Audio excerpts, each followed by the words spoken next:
Hello guys, I want to share with you some clips of my life as humanitarian worker in East Africa.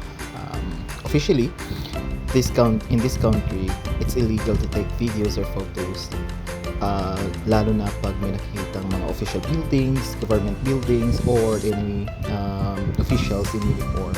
So, very careful ako sa pag-take ng videos. Kaya, eto, mga snaps lang ito ng mga trip ko doon. So, eto papunta ako ng field. And yes, ito yung isa pinaka-favorite ko, kape. So, we're drawing coffee. This experience was, I think, 2 years ago. And ganito ang mga daan doon.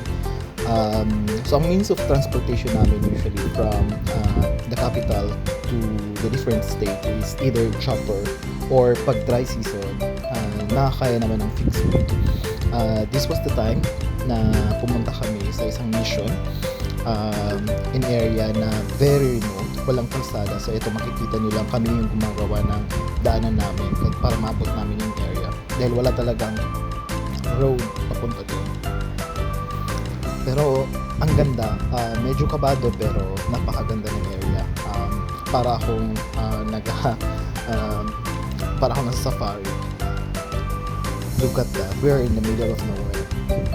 Pero ito, hindi pa ito naabot ng mga ibang humanitarian worker, and this mission was really a success. One of the most unforgettable na experience so far in my humanitarian work sa East Africa. That's it.